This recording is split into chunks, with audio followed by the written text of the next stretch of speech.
This really happened to me, and I wish it hadn't.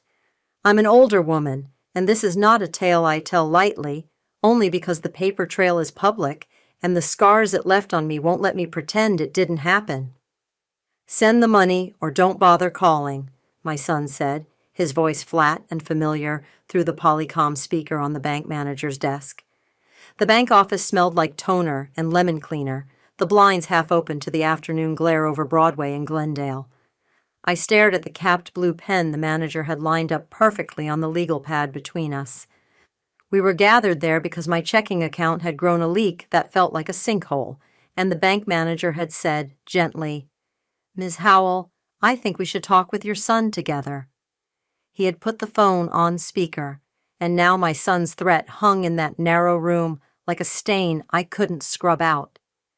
If you genuinely enjoy our stories, please subscribe to the channel, tell us where you're from, and what time it is right now. It's always fascinating to know how far our story flows. I didn't tell the manager then that 58 years of living doesn't prepare you for your own child to sound like a stranger.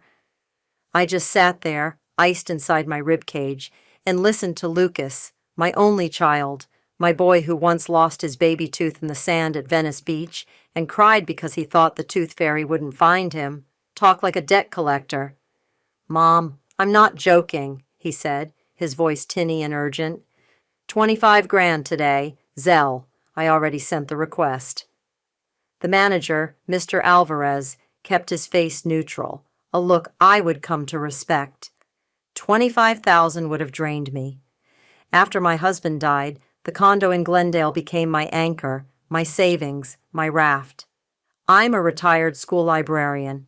I drive a 10-year-old Corolla. I drink my coffee at Porto's on Brand and walk the Americana at Brand early when the shops are still sleepy. I don't have 25,000 to throw into a fire, not again, not for a promise that smelled like gasoline.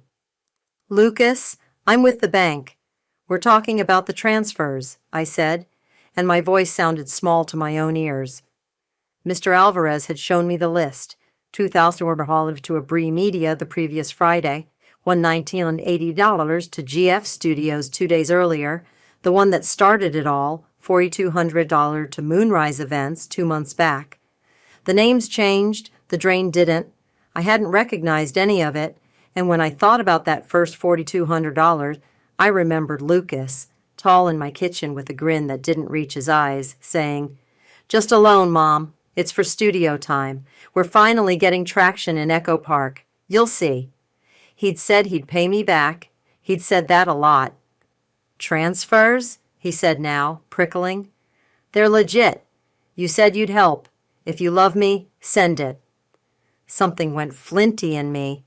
Love isn't measured in Zelle limits. "Lucas," I said softly, "we need to slow down." "Don't call me again if you can't do this," he said, and the line went dead. I looked at the plastic plant in the corner so I wouldn't cry. Mr. Alvarez cleared his throat.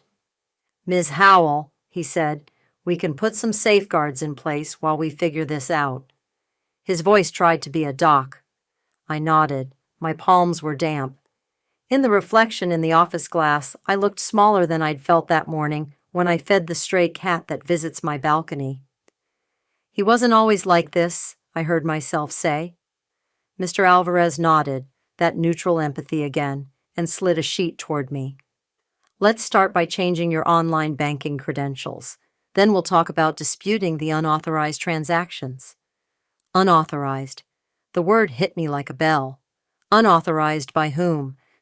If love is a door, my son had picked the lock.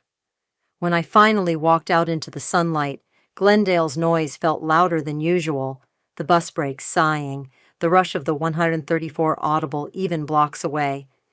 I carried a folder of new passwords and a small ember of humiliation that I cupped like a wounded bird. I thought I'd go to Porto's, sit with a potato ball and a coffee, gather my thoughts. Instead, as I crossed the crosswalk, my phone buzzed with a message from Lucas. I mean it. When I opened my banking app to see if he'd done anything new, the app wouldn't open. "Incorrect password." I just changed it in that office. Something was already wrong. The screen blinked back at me, hard and glassy, while a cold understanding rose. Whatever hole had opened under my life had just widened, and I felt the first terrifying slip of the ground beneath my feet. I didn't sleep much that night. There's a particular insomnia that comes with a betrayal you still hope you're imagining, like the sound of a door closing somewhere in your house when you know you locked everything. My condo off Wilson Avenue is quiet after 10. You can hear the train if you open the bathroom window. I sat at the kitchen table with the manila envelope from the bank and tried to list what I knew. The list wasn't long. Money had left my account in names that sounded like pop-up production companies. Lucas had been involved, if not directly pressing the buttons, then holding my hand on the way to the cliff. The password change hadn't taken, according to the customer service voice, who kept calling me ma'am and insisting their logs showed a successful update. I didn't tell her my son had set up my online banking last year. I'd felt grateful then as he navigated the confirmations, clicked through the security questions like a fast typist at a test. "I'll make it easy, Mom," he said, smiling. "We'll tie it to your phone." It was tied all right. By morning I had 3 voicemails from Lucas, each less patient. I skipped them and went straight to the branch when it opened. Glendale has a way of making morning look like possibility. The early sun unwrapping the Verdugo Mountains, the smell of fresh bread trailing down Brand Boulevard from Porto's. Inside the bank, I went straight to Mr. Alvarez. He met me with that same neutral gaze and said, "Let's pull everything." We sat in the glass cube again. He typed. I watched the progress bar and clenched my hands in my lap so I wouldn't tremble. Then he turned the monitor toward me. "Ms. Howell," he said quietly, "do you recognize this email address tied to your profile?" It was a Gmail I didn't know, a mash of my last name and numbers. "And these security questions? First concert attended?" He pointed delicately. The answer field said, "The Cure at the Forum." That was my concert, yes, a lifetime ago, but I had never told the bank that. "Looks like the profile was updated 2 months ago," he said. Beside the profile changes, a note, POA on file. My stomach went hollow. "Power of attorney?" I asked, and Mr. Alvarez nodded. "We can't honor it if you contest it, but it's here, dated 8 weeks ago." He pulled the scanned document. It was my name in block letters beneath a printed form, the kind you could get at a UPS store, all the right boxes checked, my signature looped in the wrong places. The notary stamp was from a storefront down on Colorado in Eagle Rock I'd passed 1,000 times and never entered. The agent named was Lucas Howell. I sat back so I wouldn't faint. He had given himself the right to be me. I smelled the lemon cleaner again and felt older than 58. Something clicked in my spine. For 2 months I'd been telling myself the money was help.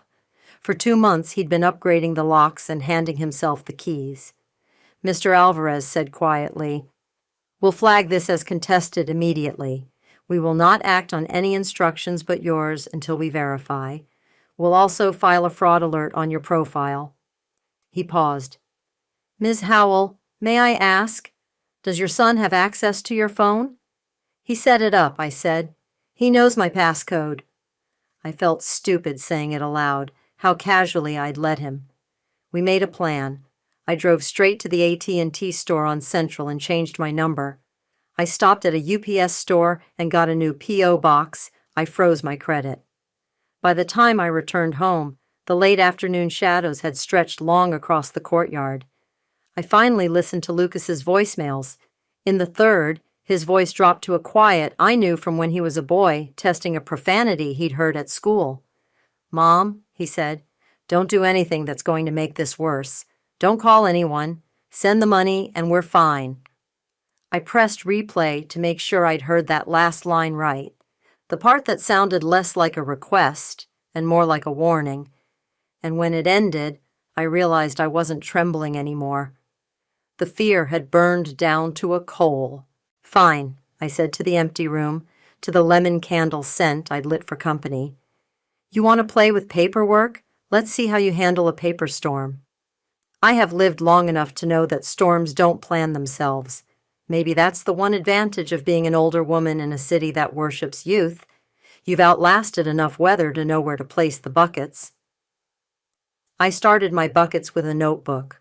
At the Glendale Central Library, in the quiet second-floor loft where the AC hums and the light from the tall windows looks like an old friend, I wrote a timeline. Every transfer, every text, every odd detail. I taped in printed screenshots. I added printouts from my email showing security alerts I'd ignored. Then I walked next door to an elder law clinic that held office hours there on Tuesdays. The woman who saw me, a lawyer named Miss Keating with sensible shoes and a kind, sharp face, listened without interrupting. When I showed her the scanned power of attorney, she swore under her breath. "Did you sign this?" "No," I said. She nodded and pulled out forms I'd never thought I'd fill out. A financial elder abuse report for Los Angeles County Adult Protective Services, a fraud affidavit for my bank, a request to the Notary Commission for a copy of the Notary's Journal. "We'll also file an identity theft report with Glendale PD," she added. "Bring every piece of paper you have." She paused, looked me in the eye. "And record him. In California, you need consent to record, but if he's threatening extortion, we're going to want everything we can get with witnesses." I told her about Mr. Alvarez's speakerphone. She smiled a thin, professional smile. "That may be very useful." We walked through practical steps that felt like sandbags against a rising river. New passwords, separate email, separate two-factor, a credit freeze with Experian, TransUnion, Equifax. She told me to remove devices from my Apple ID and add them back one by one. I made an appointment at the Apple store in the Americana and had a polite young man named Trevor walk me through it. I watched him with the same concentration I'd used to watch Lucas learn to tie his shoes at age 5. "All set," Trevor said, cheery. "No one's getting in without you." I wished that were true for my heart. Then I met Detective Mendoza at the Glendale Police Department Financial Crimes Unit. She had eyes like she'd heard every story and still kept listening. "We see this," she said softly, looking at the notary scan. "It's usually a boyfriend or a cousin. Sometimes it's a son." The way she said son, flat, practical, made me want to apologize to the world. I gave her the voicemails. She made a copy of my notebook. "We'll need him to make a move we can document," she said. "Something more than ambiguous requests for help. You said he asked for $25,000 today by Zelle?" I nodded. "Oh, good," she said. "Keep your lines open. Don't promise anything. Just ask clarifying questions. And if you're dealing with the bank, loop them in." I left with a small business card and a sense of something heavier than fear settling into resolve. On my way home, I stopped at Porto's. The line was long, as it always is, but everyone moved like they trusted the system. I carried out a café con leche and a guava pastry to a metal table outside, watched families sharing plates, and let the sun warm my forearms. I texted Lucas. "I can't send money today. I need to understand what it's for." He replied immediately, "For Bree's deposit at the studio. Don't make me explain again." Bree, his girlfriend. I'd met her once, at a patio bar in Silver Lake. She had called me Mama and said I had great crone energy, which I understood later was a supposed compliment. When I'd offered to buy the second round, she laughed like I'd told a joke I didn't know the punchline to and said they don't take boomer cards there. I remember the neon lights and the music too loud for conversation, and Lucas's hand resting on the small of her back like a promise he didn't know how to keep. At home, I sat at my table and sketched out Plan B. Plan A had been trusting my son. Plan B would be paper. If Lucas loved paperwork so much, I would give him a symphony of it. I wrote a letter revoking any power of attorney bearing my name and had it notarized at a different UPS store, then marched a copy into the bank. Mr. Alvarez made a note on my profile, "Do not honor POA." He also put a high-risk flag that required in-person verification for any transactions above $500. It will be inconvenient, he said, but it'll keep the wolves out. Even if the wolf has my last name? I asked. He didn't answer, but he didn't have to. That night, Lucas texted, "Tomorrow, noon, I'll call. Be ready." I took a breath, copied Detective Mendoza and Mr. Alvarez into a group email with the subject line, "Phone call W to Lucas at 12 p.m. Aru, funds." I laid out what I expected he would ask, that I would likely feign confusion and request details, and that I would stop short of any admission or agreement.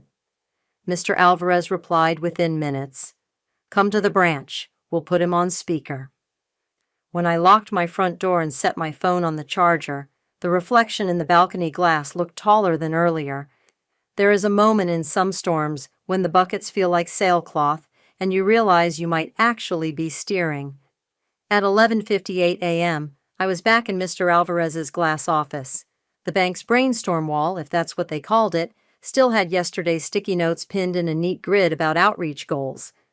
Outside, tellers welcomed customers with that same cool neutrality that had been Mr. Alvarez's gift to me. He dialed my son at noon sharp.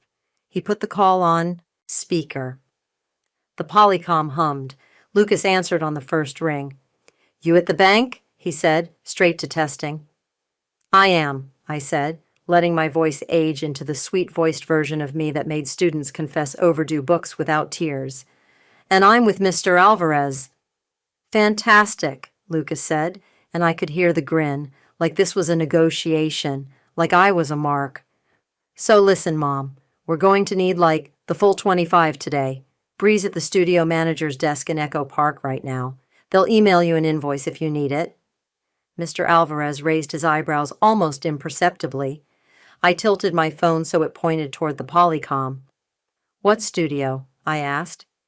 "GF East," he said quickly. "On Glendale Boulevard. If you loved me, this would already be done."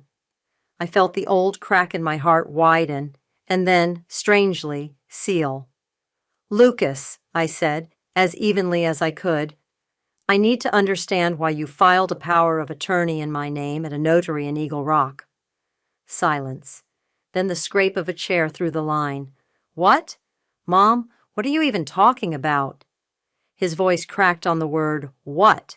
and I knew he knew.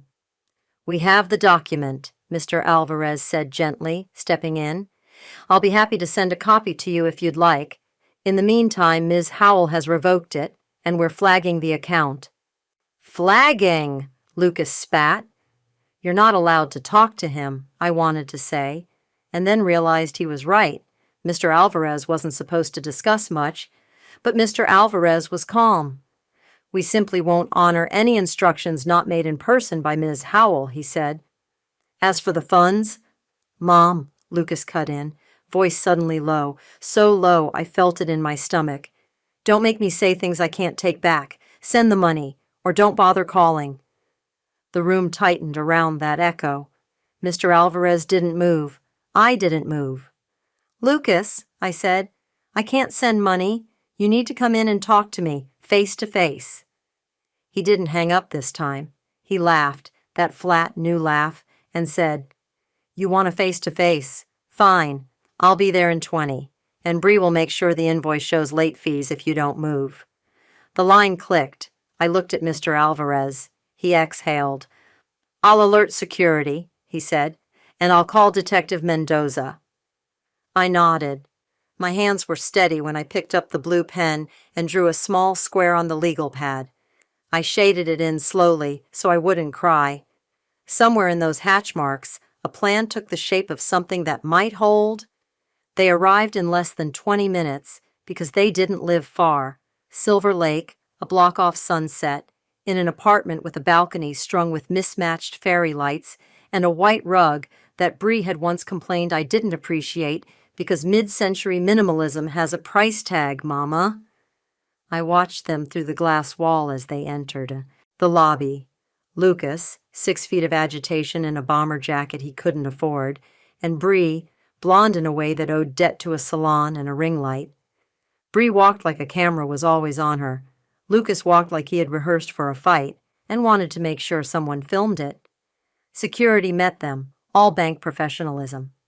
Mr. Alvarez stood just behind me, the polycom muted, as if the call still had a spiritual echo. "Ms. Howell?"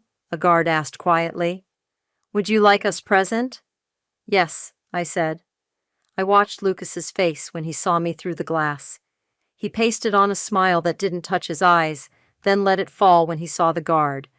Bree's eyes flicked from me to Mr. Alvarez, to the guard, to the sign over the teller windows about FDIC insurance, like she was calculating what each thing could do for her. "Mom," Lucas said, stepping into the glass cube, "you didn't have to make this difficult." Bree slipped in behind him without being invited, her fragrance a cloud of something expensive and edible. "We just need the funds released," she said, looking at Mr. Alvarez like he kept a safe under his desk labeled influencer emergency. "We have a contract." She tapped her phone and turned the screen toward me. It was an invoice, sure, if you squinted. The email address was a Gmail. The logo looked like it had been made in a rush on Canva. It named me as Payer of Record, my name spelled wrong. "Ms. Howell," Mr. Alvarez said softly. "May I?" I nodded. He studied the invoice like it was a foreign language he was fluent in. "We'll need to verify with the vendor directly," he said. "And as I've explained to your son, we cannot release any funds without Ms. Howell's in-person approval. Today, she is not authorizing a transfer." "You said you'd help," Lucas said to me, louder now. I could feel the moment when every teller, every customer in line began to tune in. Shame bloomed hot in my chest, then cooled fast. "I said I would always love you," I said. "That is not the same thing." He scoffed. Bree rolled her eyes. "Okay, well, then at least cut a cashier's check," she said, pivoting to business. "We can walk it over to the studio." Mr. Alvarez cleared his throat. A prelude I would learn meant he was about to draw a line. "We will not be issuing a cashier's check," he said. "Nor will we be honoring the power of attorney on file. It has been revoked and is under investigation." The word investigation made Bree's frown sharpen into something like amusement. "Oh my God," she said, turning to Lucas with faux surprised eyebrows. "Did your mom seriously call the cops on you?" Lucas's jaw tensed. "She wouldn't," he said, then looked at me, his anger fishing for memories of me doing anything that felt like threat. He found none. That was when the door to the glass cube opened again, and Detective Mendoza stepped in, badge clipped at, her belt, a folder in her hand. She greeted Mr. Alvarez by name. She shook mine gently, like we were neighbors. She turned to Lucas and Bree and said, "Mr. Howell, Ms. Cartwright, I'm Detective Mendoza with Glendale PD. We've received reports of possible identity theft and financial elder abuse. I'd like to ask you a couple of questions." Bree laughed again, a brittle, tinny sound. "Oh, honey," she said, "maybe bring a camera crew?" Lucas went still. If you've ever watched a dog calculate whether it can outrun a car, you know the look. "We don't have to answer," he said. "No, you don't," Mendoza said kindly. "But while we're here, I need to inform you that any attempt to access Ms. Howell's accounts without her consent will be documented as part of an ongoing criminal investigation, and the bank has been advised accordingly." I had expected a blow-up. Instead, Lucas did something worse. He smiled in a way that made me realize just how many times I had smoothed that expression away when he was a boy, chalked it up to nerves or hunger or too much sugar. "Sure, Al," he said. "We'll just take the invoice and go. But this isn't over." He turned to me. "Mom, you're going to regret this." Bree flipped her hair and, as if she were doing me a favor, said, "Do you know how many followers I have? You're going to look so bad." Mendoza didn't flinch. Mr. Alvarez opened the door like he had practice escorting storms back out into the sun. They left. The bank's air felt 3 degrees cooler than before. I leaned forward, put my forehead on my forearms, and let myself for 3 seconds be an older woman in a glass box who'd just had her son threaten her in public. Then I sat up, wiped my face, and said to Mendoza and Mr. Alvarez, "So, what paperwork do you need next?" There is an efficiency to anger when it commits to a plan. The next 2 weeks were a march. We filed for a temporary restraining order under California's Elder Abuse and Dependent Adult Civil Protection Act. The forms, EA 100, EA 110, felt like alphabet soup until Ms. Keating walked me through them in the courthouse cafe at the Stanley Mosque Courthouse downtown. I sat with a styrofoam cup of bad coffee and a folder thick enough to stand upright on its own. We requested a financial protective order, which meant Lucas couldn't contact me for money, couldn't show up at my home, couldn't call my phone to demand, threaten, or cajole. Detective Mendoza collected the bank's speakerphone call logs and my voicemails and assigned them case numbers. Mr. Alvarez wrote a declaration that read like a weather report in a storm I could finally name. On date, Ms. Howell's son, Mr. Lucas Howell, demanded $25,000 by Zelle under threat of severing contact. On speakerphone, he acknowledged the existence of a POA contested by Ms. Howell, and so on. The Notary Commission, to my astonishment, sent a photocopy of the Notary's Journal page. There was a signature next to my name that wasn't mine. The thumbprint was a smear I didn't recognize. The notary had notarized too many documents that day. The line work betrayed rush. Ms. Keating circled everything in red, like a teacher grading a test the student had tried to cheat on. Word spreads in families like mine through cousins who still talk to everyone and neighbors who mean well. My sister in Pasadena called, worried, then furious. "He did what?" she said, and then softer, "He's your boy." "He was," I said, tasting the past tense and hating it. She volunteered to sit with me in court. She brought hand lotion and a bag of almonds like we were going to a matinee. She sat beside me while the judge in Department 3 listened to 5 other cases before ours. Women with bruises, men with tremors, daughters with haunted eyes. When the clerk called my name, my legs carried me forward like they were someone else's. Lucas didn't show up to that first hearing. Bree did. She wore sunglasses in a courtroom, which told me everything I needed to know about her sense of the world. The judge, a woman whose patience looked like it had been tempered in heat, asked me questions. I answered plainly. I did not use words like betrayal. I used words like forged and unauthorized and speakerphone. When the judge granted the temporary restraining order, the room tilted slightly and then righted. On the courthouse steps, the light was too bright.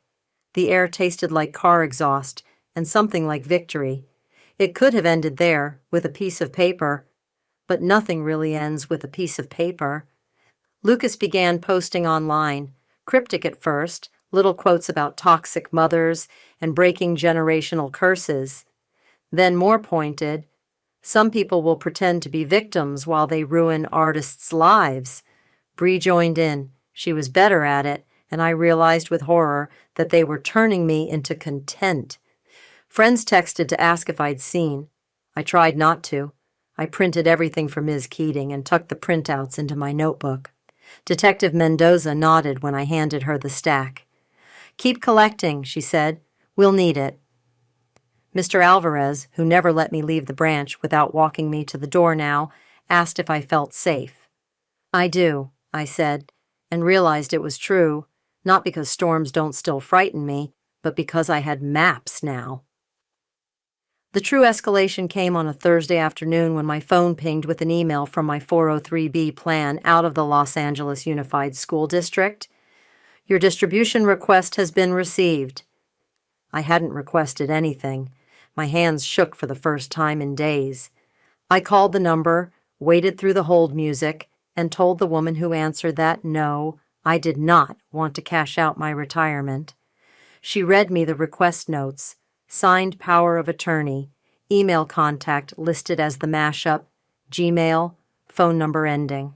In numbers I recognized as Lucas's. I asked her to freeze the request. She did.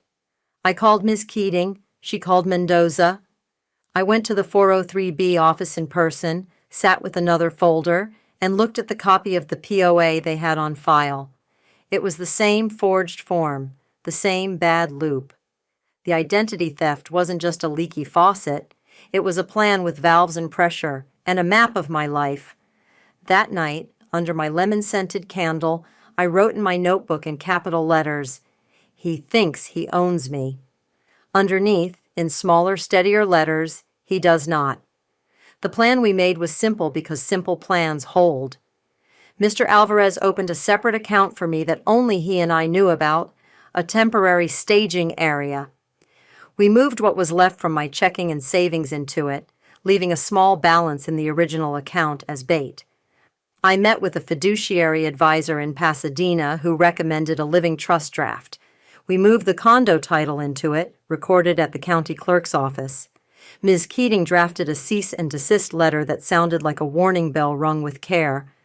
Detective Mendoza coordinated with the DA's office and told me carefully that if Lucas attempted another transaction using the POA or requested a cashier's check again, he might be detained for questioning. The trap wasn't a movie thing. It was a line drawn on a ledger that we waited to see if he would cross. He did, because of course he did. The next Monday, Lucas texted, "We figured it out. No Zelle, just a cashier's check. Noon?" I answered, "I'll be at the bank." Mr. Alvarez, reading the forwarded message, replied, "We'll be ready." At 11:55, I sat again in the glass office. There's a way to become intimate with a room you never wanted to know so well. The polycom felt like a witness. Mr. Alvarez had his legal pad, his blue pen, his calm. At 12:13, Lucas strode in alone. Bree's absence felt strategic. He wore a careful expression, eyes bright with charm that used to melt me. "Hey, Mom," he said, as if we were normal. "Let's just do this and be done." He slid a piece of paper across the desk, the same Canva-like invoice, slightly revised, the amount now $19,800, a concession to my supposed limits. "It's for studio time, like I said. You'll get it back in a week. Bree's signing a promissory note." "Lucas," I said, "I cannot help you this way." He exhaled, a hiss. "Then I'll present the POA." He pulled a folded sheet from his jacket pocket, the notary stamp like a bruise. Mr. Alvarez didn't look at it. "As we've told you," he said with the patience of a surgeon, "we will not honor that document. It is under investigation. Mr. Howell, given the contested nature and the restraining order, I must ask you to leave." Lucas wasn't ready to lose face. He raised his voice. "So I can't even get a cashier's check? It's my money, too." The sentence was a tell. Mr. Alvarez didn't blink. "It is not," he said. A guard appeared at the door, as if the room had conjured him. The guard didn't have to put a hand on Lucas's shoulder, and I'm grateful for that, because the memory would have shredded me. But he stood close enough that Lucas understood the world had gotten very small, very fast. Lucas laughed, but it was hollow. "Fine," he said. "You win today." And then he did the unthinkable. He leaned across the desk, put his finger down on the legal pad between us, like he was signing something with his skin, and said, low, "If you had just given me what I asked for, none of this would be happening. Remember that." He pushed himself away and walked out in a halo of pride that shattered at the door. He didn't get far. In the lobby, Detective Mendoza stepped from behind a pillar like she'd been a ghost all along. She didn't cuff him. She didn't have to. She asked him to come with her to answer questions about attempted use of a forged document, he argued. She didn't raise her voice. I sat in the glass cube and stared at the legal pad where his finger had pointed, a smudge where oil met paper like a fossil. Mr. Alvarez touched my elbow. "Let's finish the paperwork," he said softly. "When you're in a storm and someone hands you a form, that's a kind of umbrella. The charges, when they came, weren't dramatic. The DA filed for identity theft, forgery, and financial elder abuse.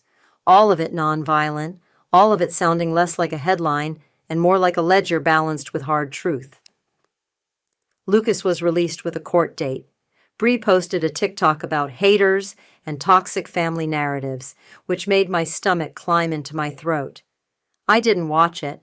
Other people did, sent me summaries, and then learned not to. Ms. Keating filed our civil suit in parallel: conversion, fraud, unjust enrichment. It felt like a foreign language to say those words in connection with my son's name. But language, like love, becomes what you ask it to bear. The day of the arraignment at the Pasadena courthouse, Lucas wore a suit that didn't fit, and a face I didn't recognize. Bree came in an outfit that made the hallway whisper. My sister sat at my side, almonds again, lotion again, a tissue pressed into my hand at the exact moment I would have needed it if I had let myself cry. When the judge called his name, Lucas stood and said, "Not guilty," in a voice that sounded like he was ordering lunch. His public defender leaned in afterwards and spoke to him quietly, and I watched my son listen as if for the first time in months someone's words had weight, had consequences. What happens next in real life is always less cinematic than we want, and more grueling than we can explain in a single sitting. There were continuances, there were negotiations, there was an offer, plead to forgery and identity theft, restitution, probation, counseling, community service, a stay-away order from my accounts, my home, me. There was a moment when I sat alone on a bench outside Department 7 and tried to imagine a future in which my son was not at the table at Thanksgiving. I pictured instead my small table in Glendale with a lemon candle and a slice of Porto's tres leches and the train at night, and I realized my life already didn't include him. That is a particular grief, to realize you've already been grieving. He took the deal. When he stood before the judge to enter his plea, he kept his eyes on the carpet. Bree didn't come that day. Later, she posted a photo from Joshua Tree with a caption about shedding old skins. Lucas was ordered to pay restitution in a schedule the court knew he wouldn't keep without a miracle. He was ordered into counseling. He was ordered to complete community service. He was ordered to stay away from me, to leave my accounts alone, to not use my name as if it were a key to fit any lock. The judge, a different woman this time, asked him if he understood. He said he did. I didn't believe him, but I wanted to. The revenge, if that's what we're calling it, didn't feel like lightning striking. It felt like paper stacking so high it cast shade over a desert that had been burning me alive. It felt like walking into my bank and having Mr. Alvarez greet me like a neighbor and tell me the flags were holding, the alerts were working, the wolves were circling someone else's house now. It felt like buying my own café con leche at Porto's without checking my balance first. It felt like sitting in my condo at dusk, listening for the train, and not flinching when my phone vibrated because I knew Lucas couldn't reach me anymore. There was one more move, though, that I made not because anyone advised me to, but because I am an older woman who understands the power of an ending written deliberately. I rewrote my will. I had thought I would never be the kind of mother who would do that the word disinherit was a knife only used by TV villains with pearls and martinis. But I sat in Ms. Keating's office and signed papers that made my sister my beneficiary, that earmarked a small scholarship at the Glendale Central Library for older students going back to school late, that put aside a gift for the animal rescue that trapped and spayed the stray cat on my balcony. I left Lucas a letter, not money, not property, not a pathway back, a letter.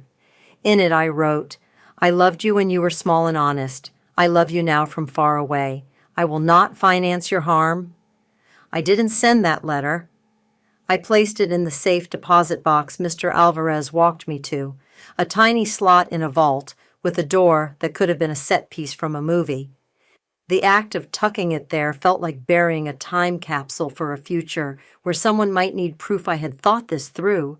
That revenge in my hands looked like boundaries drawn in ink and notarized in a room with humming fluorescent lights.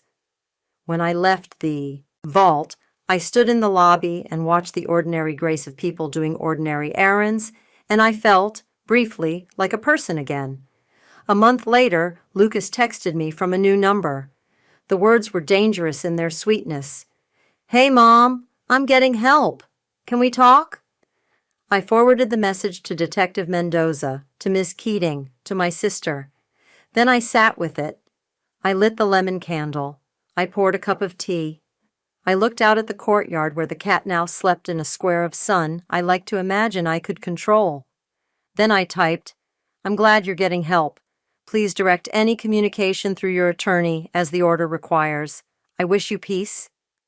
I pressed send and turned my phone face down. The quiet that followed was not the kind that begs to be filled. It was the kind that says, at last, you've survived the weather. There are nights when I wake to the sound of my refrigerator clicking on and wonder for a split second if it's the Polycom, if someone is about to announce themselves into my life with a demand and a threat. I breathe. The sound becomes kitchen hum again. The cat lifts her head, blinks, and settles. In the morning, I walk Brand. I buy coffee. I say hello to the bakers at Porto's who have begun to recognize me. Sometimes Mr. Alvarez passes on his way to work and raises a hand, and it feels like I live in a small town again, the kind I grew up in before Los Angeles came to claim me. Revenge, I've learned, isn't a thunderclap. It's a boundary. It's a file folder. It's a line you refuse to step over even when your heart tries to drag you. And when I think of the exact moment the balance tipped, the line drawn with a blue pen on a legal pad in a glass office on Broadway, I hear my son's voice and the click of a phone going dead and the bank manager's quiet breath as he didn't rush me. I think of the speakerphone and the lemon cleaner and the filtered sun coming through the blinds. I think of how a stranger can wear your child's face for a while and how with enough paperwork and courage you can persuade that stranger to take off the mask. The last time I walked past the Eagle Rock UPS store with the notary stamp in its window, I went inside and bought stamps I didn't need. I walked out holding a small sheet of forever flags, and I laughed at the irony that something as simple as a stamp could outlast so much noise. I do not know if my son will ever be the boy who cried over a lost tooth again. I do not know if I will ever be the mother who thought love meant opening every door. I know this. The bank keeps better records than the heart, and sometimes that is the only kind of mercy that works. The end.